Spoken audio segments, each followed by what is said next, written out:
अरे वाह वाह, तरबूजों को खाने में उतना मजा नहीं जितना तरबूजों को नष्ट करने में आ रहा है। यहाँ पर आकर मैंने कोई भी गलती नहीं की। यहाँ पर तो कितनी सारी फसलें खड़ी है खाने के लिए। वो सुअर जंगल से भाग कर आया था। वो प्रत्येक दिन लोगों की फसलों को बर्बाद कर रहा था।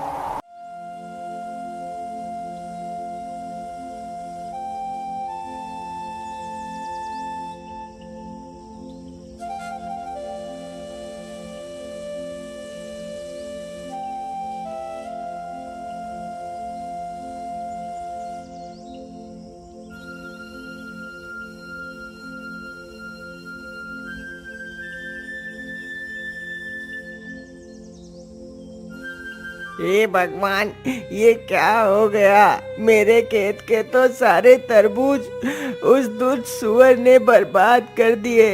अब मैं क्या करूंगा? अपना पेट कैसे पालूंगा? इन तरबूजों को बेचकर ही मैं अपना घर चला रहा था, परंतु उस दुष्ट ने मेरा सारा खेत बर्बाद कर दिया।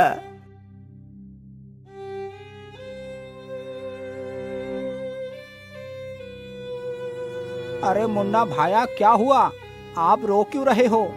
अरे मंगलू भाई, सब कुछ तो तुम्हारी आंखों के सामने ही है। उस दुष्ट सुअर ने मेरा सारा खेत बर्बाद कर दिया। मुन्ना किसान की यह बात सुनकर मंगलू थोड़ा सा सहम जाता है। हे भगवान, यदि वो दुष्ट सुअर यहाँ तक आ गया तो कहीं उसने मेरे खेत को भी तो नहीं बर्बाद कर दिया। चलो जल्दी से मैं अपने खेत पर चलकर देखता हूँ। इतना सोचकर मंगलू अपने खेतों की तरफ जाता है तो देखता है उसकी सारी फसल एकदम ठीक है। हे भगवान, तेरा लाख लाख शुक्र है जो मेरा फसल सुरक्षित है। लेकिन इसमें इतना ज्यादा खुशी होने की जरूरत नहीं। यदि कल ही वो सुअर यहाँ आकर मेरा भी खेत नष्ट कर दे तो मैं क्या करूँगा?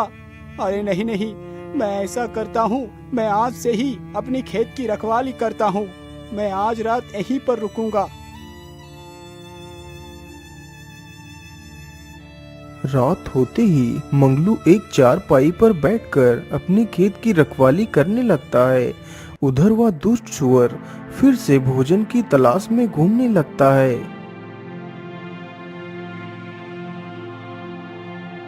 इधर तो खाना दिखाई नहीं दे रहा। मैं ऐसा करता हूँ, उधर को ही चलता हूँ जहाँ कल ढेर सारे तरबूज खाए थे। इतना सोचकर सुअर उधर को ही चल देता है जिधर मुन्ना का खेत था। रास्ते में ही मंगलू का भी खेत पड़ता था जिसमें मंगलू ने खरबूजे बो रखे थे। अरे वाह, इधर से कितनी अच्छी खुशबू आ रही है। चलो इधर को ही चलता हूँ। वैसे भी कल तो मैंने तरबूज खाई ही थी, आज कोई नई चीज का स्वाद लेता हूँ। इतना सोचकर सुअर मंगलू के खेत की तरफ बढ़ता है। सामने से सुअर को आता देख मंगलू के पसीने छूट जाते हैं। अरे बाप रे बाप, इतना बड़ा सुअर! इसके दांत तो कितने पैने लग रहे हैं। ये तो कितना खतरनाक है। अरे हट हट, भाग जा, भाग दुष्ट सुअर, नहीं तो मैं तुझे मार डालूंगा।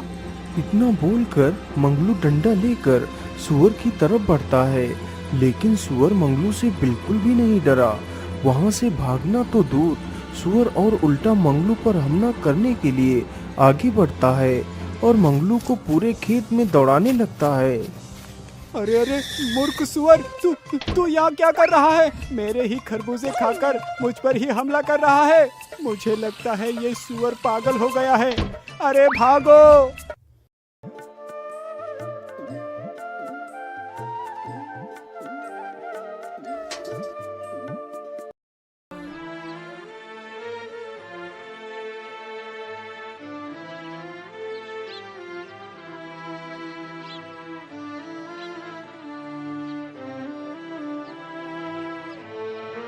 हे भगवान, ये सब क्या हो गया? मेरा सारा खेत उस दुष्ट सुअर ने उजाड़ दिया। अब मैं क्या करूंगा? मैं इस दुष्ट को जिंदा नहीं छोड़ूंगा। अरे मंगलू भाई, उस दुष्ट सुअर का तो आतंक बढ़ता ही जा रहा है। लेकिन मुन्ना भाया, आखिर हम उस दुष्ट जानवर का कर भी क्या सकते हैं? अरे भाई, आप मेरी सलाह मानो तो हमें महाराज के पास चलना चाहिए। वो हमारी मदद जरूर करेंगे। इतना सोचकर मंगलू और मुन्ना तथा गांव के कुछ लोग राजा के महल में पहुंचते हैं। महाराज, हमारी सहायता कीजिए, हमें बचा लीजिए महाराज। अरे आप लोग शांत हो जाइए, बोलिए आप लोगों की क्या तकलीफ है। राजा के पूछने पर गांव के सभी लोग बारी बारी से राजा को उस सुअर के बारे में बताते हैं। आप लोग शांत हो जाइए। मंत्री जी, उस सुअर ने जिस जिस को भी नुकसान किया है उसे 10-10 सोने की मोहरें दे दी जाए और पूरे राज्य में ये घोषणा करवा दो, जो कोई भी उस सुअर को जिंदा या मुर्दा लाकर मुझे देगा तो मैं उसे मुंह मांगा इनाम दूंगा। राजा का आदेश होते ही सैनिक पूरे राज्य में घूम घूम कर घोषणा करने लगते हैं। सुनो सुनो सुनो, हमारे राज्य में एक दुष्ट सुअर घुस आया है। यदि कोई भी इंसान उस सुअर को जिंदा या मुर्दा पकड़कर महाराज के सामने पेश करेगा तो महाराज उसे मुंह मांगा इनाम देंगे। सुअर इतना ज्यादा खतरनाक था कि किसी की भी हिम्मत नहीं हुई कि उसे पकड़ने के लिए जाए और अपनी जान जोखिम में डाले।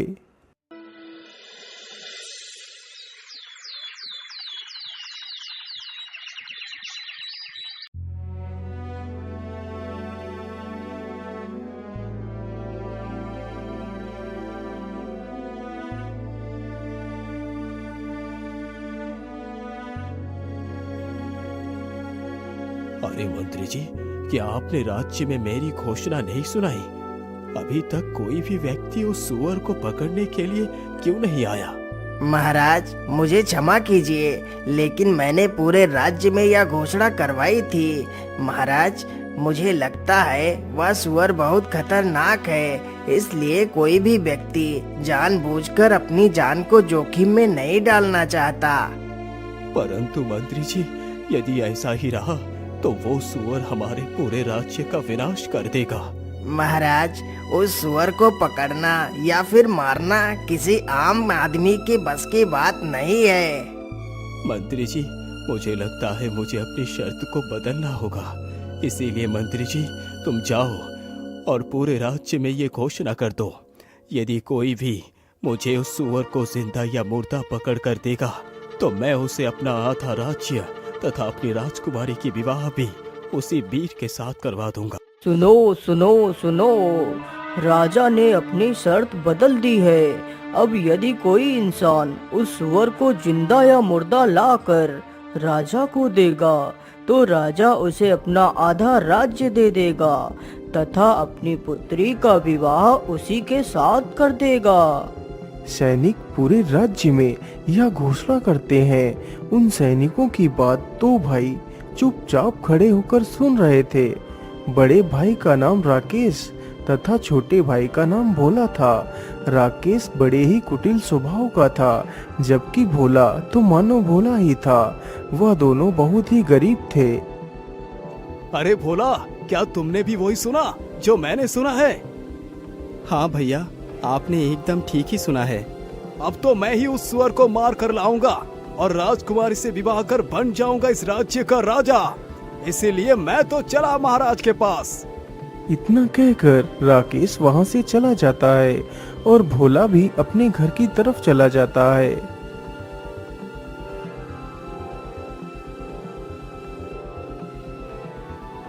महाराज, मैं लाऊंगा उस दुष्ट सुअर को मारकर। राजकुमारी से तो सिर्फ मैं ही विवाह करूंगा। आप विवाह की तैयारी कीजिए महाराज, मैं जल्द ही वापस आऊंगा। इतना बोलकर राकेश जंगलों की तरफ चला जाता है। उधर उसका छोटा भाई भोला अपने बीमार पिता को सारी बात बताता है। पिताजी, इसके अलावा हमारे पास और कोई दूसरा रास्ता नहीं। ऐसे तिल तिल मरने से अच्छा है कि कोई वीरता भरा कार्य करता हुआ मर जाऊं। पुत्र, तुम ऐसा क्यों बोल रहे हो? तुम अपने आप को ही क्यों कोसते रहते हो? पिताजी, और मैं क्या करूं? एक बेटा होने का मैं कोई भी फर्ज नहीं निभा पा रहा। यदि मैं आपका दवाई भी नहीं ला पा रहा तो मैं कैसा बेटा हूं पिताजी? भैया तो कुछ भी नहीं करते, दिन भर इधर उधर घूमते रहते हैं। मैं अकेला घर नहीं चला पा रहा पिताजी, मैं क्या करूं? पुत्र, तुम दुखी मत हो, भगवान पर भरोसा रखो, सब कुछ ठीक हो जाएगा।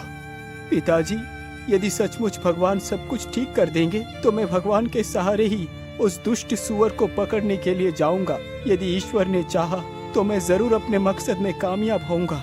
ठीक है बेटा, यदि तुम्हारी यही इच्छा है तो तुम जा सकते हो। जाओ पुत्र, ईश्वर तुम्हारी सहायता अवश्य करेगा। ठीक है पिताजी, अब मैं चलता हूँ। इतना बोलकर भोला महल की तरफ चल पड़ता है और जल्दी ही महल में पहुंच जाता है। महाराज, मुझे आपकी शर्त मंजूर है। मैं लाऊंगा उस सुअर को। मुझे जाने की आज्ञा दी जाए महाराज। ठीक है पुत्र, तुम जा सकते हो। राजा की आज्ञा मिलते ही भोला एक तलवार लेकर जंगलों की तरफ निकल पड़ता है। उधर भोला का भाई राकेश पूरे जंगल में इधर उधर घूमता है, लेकिन उसे सुअर कहीं भी दिखाई नहीं देता। अरे बाप रे बाप, सुबह से घूमते घूमते तो मुझे दोपहर हो चुकी है, अभी तक मुझे वो सुअर दिखा ही नहीं दिया। इतना कहकर राकेश फिर आगे बढ़ता है और इधर उधर उस सुअर को ढूंढने लगता है। अरे राम राम राम, इतनी कड़कती धूप में मुझसे चला नहीं जा रहा। भाड़ में जाए वो सुअर, अब तो मैं इससे आगे और नहीं चल सकता। मैं ऐसा करता हूँ, इसी पेड़ के नीचे लेटकर थोड़ा सा आराम कर लेता हूँ। इतना कहकर राकेश उसी पेड़ के नीचे लेटकर सो जाता है। उधर भोला बेचारा कड़कती धूप में ही उस सुअर को ढूंढता है। अरे रुक जाओ बेटा, मेरी बात सुनो। भोला जैसे ही पीछे मुड़कर देखता है तो उसके सामने एक बूढ़ा बौना आदमी खड़ा होता है, जिसके हाथ में एक तलवार होती है। बोलिए बाबा, आप मुझसे क्या कहना चाहते हैं? अरे बेटा, तुम तो कितने कठोर हो। इस कड़कती धूप में भी पैदल चलकर उस सुअर को ढूंढ रहे हो। वाकई तुम तो कितने परिश्रमी हो, इसलिए मैं तुम्हें कुछ देना चाहता हूँ पुत्र। बोलिए बाबा, आप मुझे क्या देना चाहते हैं? बेटा, तुम मेरी इस तलवार को ले लो। यह तलवार बहुत शक्तिशाली है। इसके वार से आज तक कोई भी शत्रु नहीं बच पाया। लेकिन बाबा, आप हो कौन? और आप ये तलवार मुझे क्यों दे रहे हैं, जबकि आप खुद इस तलवार से उस दुष्ट सुअर को मारकर राजा से बहुत कुछ प्राप्त कर सकते हैं। बेटा, मैं यहीं पास के गांव में ही रहता हूँ। जब मुझे पता चला कि तुम उस सुअर को मारने के लिए जा रहे हो, तो मैंने सोचा कि क्यों ना मैं इस तलवार को तुम्हें दे दूं, क्योंकि बेटा अब तो मैं बूढ़ा हो चुका हूँ और मैंने अपनी सारी जिंदगी जी ली है, लेकिन अभी तुम्हारी तो सारी जिंदगी पड़ी है जीने के लिए। इसलिए बेटा, मुझसे ज्यादा तुम्हें इस तलवार की जरूरत है, इसलिए तुम इस तलवार को रख लो। ठीक है बाबा, लाइए, मुझे अपनी तलवार दे दीजिए। अच्छा बाबा, अब मैं चलता हूँ। इतना कहकर भोला हाथ में तलवार लेकर जंगल में आगे बढ़ता है। भोला चलते चलते एक गुफा के पास पहुंचता है। अरे ये क्या, यहाँ पर तो किसी जानवर के पैर के निशान हैं। कहीं ये निशान उस सुअर के तो नहीं है? हाँ, जरूर ये निशान उस सुअर के ही है। चलो, मैं इस गुफा के भीतर चलकर देखता हूँ। इतना कहकर भोला गुफा के भीतर घुस जाता है। ये गुफा तो कितनी डरावनी है। आखिर वो सुअर कहाँ पर हो सकता है? अरे इधर से तो किसी की आवाज आ रही है, कहीं इस ओर ही तो वो सुअर नहीं है? इतना कहकर भोला उसी ओर चल पड़ता है जिस ओर से वह आवाज आ रही थी। कुछ दूर चलते ही भोला देखता है कि वह जंगली सुअर कुछ तरबूज और फलों को खा रहा है। अरे दुष्ट सुअर, तू गांव वालों को तकलीफ देकर आराम से यहाँ पर मस्ती कर रहा है। मैं तुझे जिंदा नहीं छोड़ूंगा। इतना कहकर भोला सुअर की तरफ बढ़ता है। सुअर भी इतना खूंखार था कि वह भी भोला पर हमला करने के लिए उसकी तरफ बढ़ता है। सुअर जैसे ही भोला के ऊपर छलांग मारता है, तभी भोला अपनी तलवार को सुअर के सीने में उतार देता है। इस प्रकार वह दुष्ट सुअर भोला के हाथों मारा जाता है। सुअर तो मर गया, चलो अब इसे अपने कंधों पर उठाकर ले चलता हूँ। इतना कहकर भोला उस सुअर को अपने कंधों पर लाद कर चल देता है।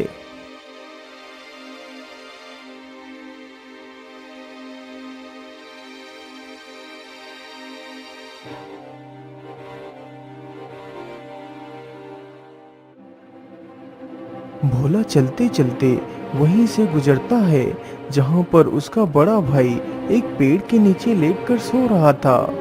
अरे बड़े भैया तो यहाँ पर सोए हुए हैं, चलो मैं उन्हें जगाकर अपने साथ ले चलता हूँ।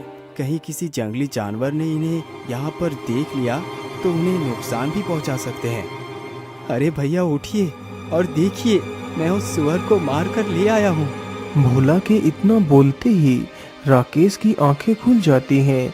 भोला के कंधों पर उस सुअर की लाश को देखकर राकेश की तो आंखें फटी की फटी रह जाती हैं। अरे भोला, तुमने अकेले ही इस सुअर को मार दिया। तुम तो कितने वीर हो। भैया ये सारा कमाल इस तलवार का है। लेकिन भोला, सारा कमाल इस तलवार का है, वो कैसे? मैं कुछ समझा नहीं। फिर भोला सारी कहानी अपने बड़े भाई को सुनाता है। ओ अच्छा, तो कमाल इस तलवार का है। मुझे कुछ भी करके इस सुअर को हथियाना होगा। यदि ये सुअर को लेकर राजा के पास पहुंच गया तो राजा का आधा राज्य तथा राजकुमारी इसकी हो जाएगी। अरे नहीं नहीं, मेरे जीते जी मैं ये कभी नहीं होने दूंगा। क्या हुआ भैया, आप कहाँ खो गए? अरे नहीं नहीं नहीं भाई, मैं ये सोच रहा था कि तुम इस सुअर का शिकार करके काफी ज्यादा थक गए होंगे। तुम ऐसा करो, इसी पेड़ के नीचे लेटकर थोड़ा सा आराम करो। मैं अभी तुम्हारे लिए कुछ फल लेकर आता हूँ। तुम थोड़ा सा कुछ खा लो, फिर हम घर चलेंगे।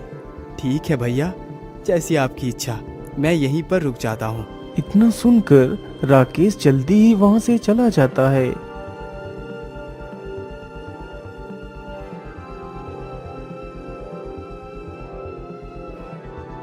राकेश चलते चलते एक आम के पेड़ के पास पहुंचता है।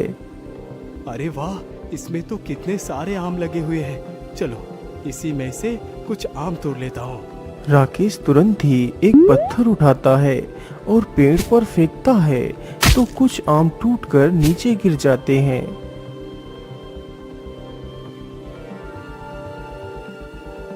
मैं ऐसा करता हूँ, इन आमों के ऊपर इन जहरीले पत्तियों का रस लगा देता हूँ। भोला जैसे ही आम खाएगा तो उसका काम तमाम हो जाएगा।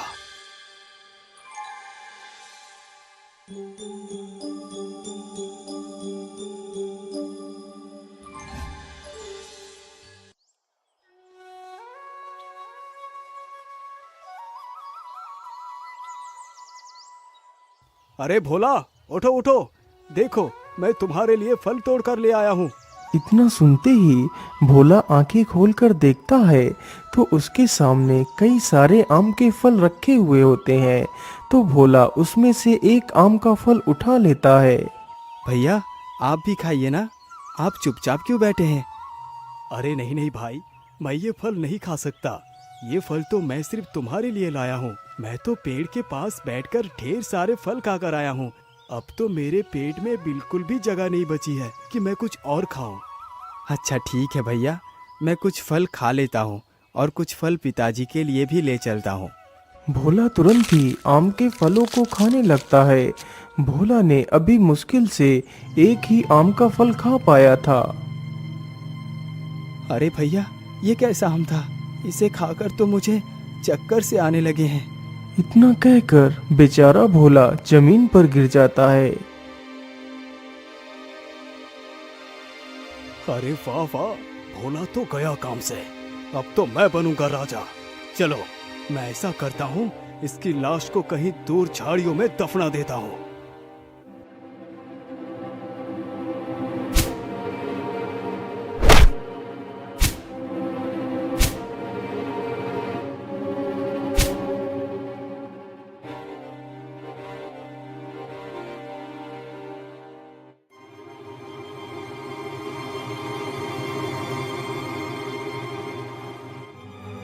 हाँ हाँ, अब तो गड्ढा लगभग खुद के तैयार हो चुका है।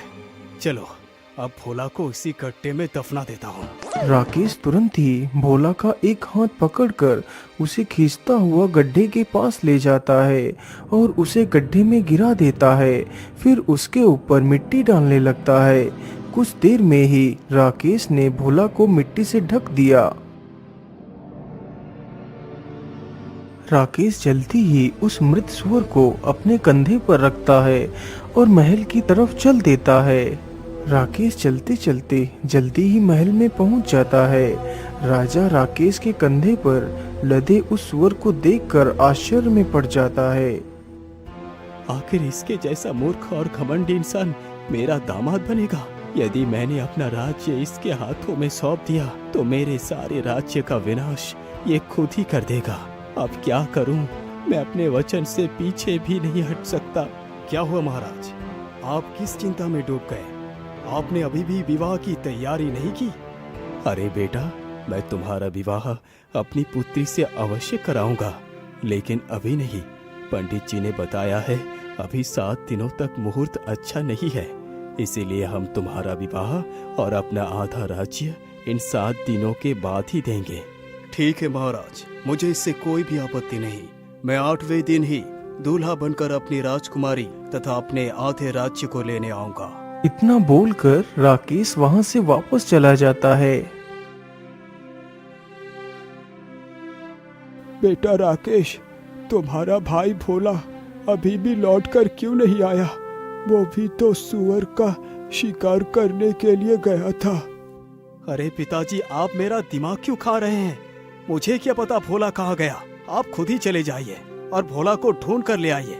लेकिन बेटा, तुम तो अच्छी तरह जानते हो कि मैं उठ चल नहीं सकता।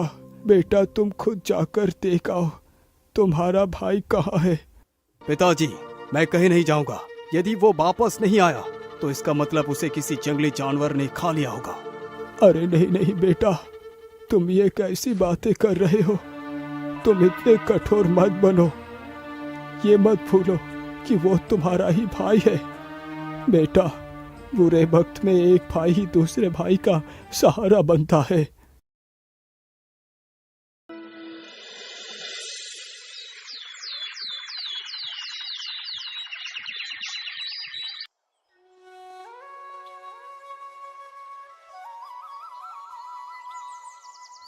महाराज, 7 दिन तो गुजर गए। आज तो शुभ मुहूर्त है।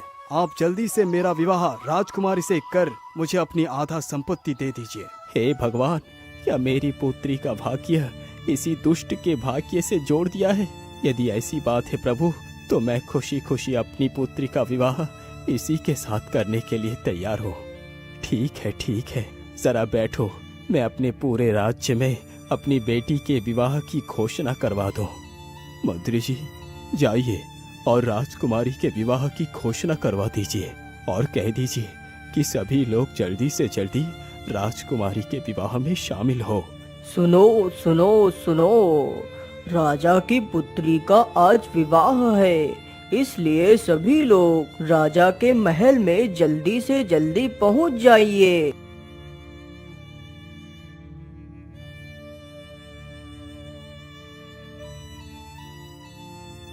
रुक जाइए पंडित जी, ये विवाह नहीं हो सकता।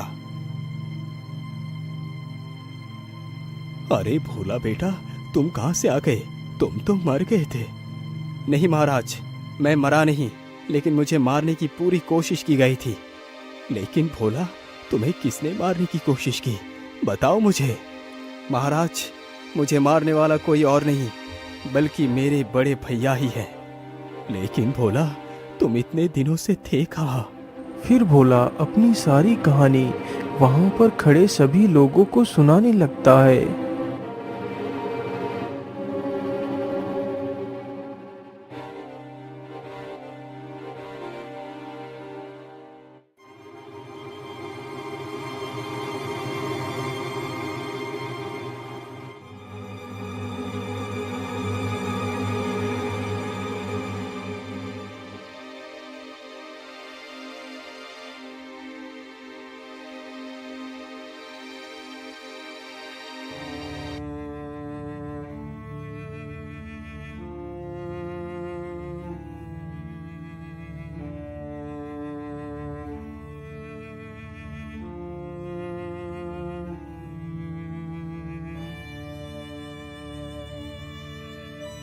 अरे मेरी एक बकरी कहाँ चली गई?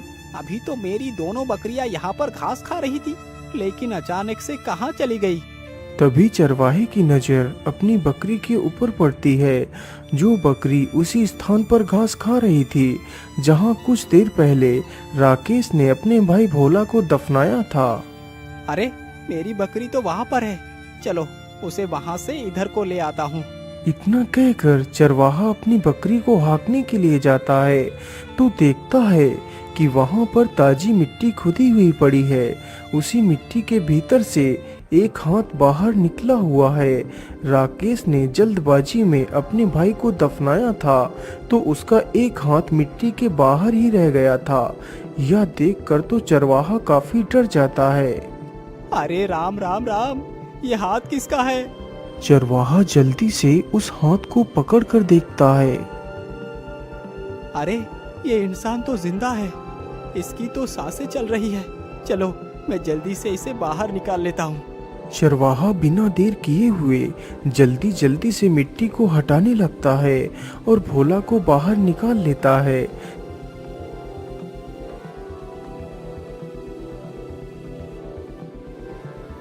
अरे भाग्यवान, तुम जरा इसका ध्यान रखना, मैं अभी वैद्य जी को बुलाकर ले आता हूँ। चरवाहा तुरंत ही वैद्य के घर जाता है। वैद्य जी जल्दी से हमारे साथ चलिए, मुझे एक युवक बेहोशी के हालत में मिला है, आप जल्दी से चलकर उसे देख लीजिए। चरवाहे की यह बात सुनकर वैद्य उसके घर जाकर देखता है तो भोला की सांसें चल रही होती हैं, लेकिन उसे होश नहीं आया हुआ होता है। अरे भाई, मैं तुम्हें एक औषधि देता हूँ, तुम उस औषधि को पीसकर रोज इसके तलवों पर मलना। यदि ईश्वर ने चाहा तो यह युवक जल्दी ही ठीक हो जाएगा।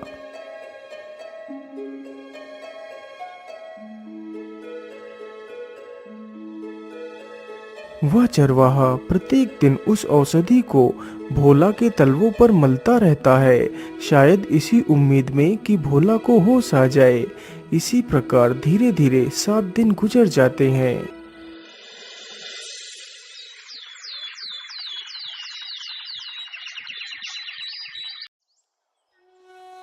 अरे भाग्यवान, तुम कहाँ हो? तुम कहाँ हो भाग्यवान? अरे क्या हुआ? आप इतना हाफ क्यों रहे हैं? बताइए क्या बात है? अरे भाग्यवान, आज राजा की पुत्री का विवाह है और जिसके साथ राजकुमारी का विवाह होने जा रहा है उसका नाम राकेश है। तुम जल्दी से तैयार हो जाओ, हमें अभी निकलना है। उन दोनों पति पत्नी की यह बातें जब भोला के कानों में पड़ती हैं तो उसे होश आ जाता है। अरे भाग्यवान, देखो इसे होश आ गया, हमारे मेहनत रंग लाई। भाग्यवान, तुम कौन हो युवक, और तुम्हारा क्या नाम है? फिर भोला अपनी सारी दास्तान उस चरवाहे को सुनाता है। तो इसका मतलब धन के लालच में आकर तुम्हारे भाई ने ही तुम्हें मारने की कोशिश की। अरे भाग्यवान, तुम सुनती हो, आज तक मैं यही कहता रहा कि काश मेरा भी कोई भाई होता, लेकिन भाग्यवान, क्या भाई ऐसे होते हैं जो जरा से पैसे के लालच में अपने ही भाई का गला घोट देते हैं? यदि भाई ऐसे होते हैं तो ठीक है भाग्यवान कि मेरा कोई भाई नहीं है, मैं तो बिना भाई के ही ठीक हूँ। शांत हो जाओ पुत्र, तुम्हारे दुष्ट भाई को इसकी सजा जरूर मिलेगी और राजकुमारी के साथ तुम्हारा ही विवाह होगा और तुम ही बनोगे इस राज्य के राजा। सिपाही, इस दुष्ट को लेकर जाओ और फांसी पर चढ़ा दो। भैया, मुझे माफ कर दो, मैं धन के लालच में आकर ये भूल चुका था कि तुम मेरे ही भाई हो। मैंने तुम्हें मारने के लिए कोई कसर नहीं छोड़ी। इसकी सजा तो मुझे मिलनी ही चाहिए, लेकिन मेरे भाई, हो सके तो मेरी भूल को क्षमा कर देना। यदि तुमने मुझे क्षमा नहीं किया तो मैं मरकर भी तड़पता रहूंगा। चलो सैनिकों, मैं आपके साथ चलने के लिए तैयार हूँ। रुक जाओ सैनिकों, छोड़ दो मेरे भाई को। अरे बेटा, तुम ये क्या कर रहे हो? तुम अपने कातिल पर रहम दिखा रहे हो। महाराज, मुझे क्षमा कर दीजिए। मैं मानता हूँ कि मेरे भाई ने जो भी किया है वो बहुत गलत था, लेकिन उसने अपनी गलती को स्वीकार लिया है। महाराज, जो गलती उसने की वो गलती मैं नहीं कर सकता। अपने आंखों के सामने ही अपने भाई को मरता हुआ भला कौन देख पाएगा। यदि मेरे साथ मेरे भाई ही नहीं रहा तो ये राज्यपाट धन संपत्ति किस काम की। इसीलिए महाराज मैं आपसे विनती करता हूँ कि आप मेरे भाई को क्षमा कर दीजिए, उसे बख्श दीजिए महाराज। भोला तुम महान हो भोला। तुम मेरे आधे राज्य नहीं बल्कि तुम्हें पूरे संसार का राजा बना दिया जाए तो वो भी गलत नहीं होगा। तुम एक राजा बनने के योग्य हो, इसीलिए तुम्हें आज से ही अपने राज्य का राजा घोषित करता हूँ। फिर बड़े धूमधाम से भोला का विवाह राजकुमारी के साथ कर दिया जाता है और भोला को ही उस राज्य का राजा बना दिया जाता है।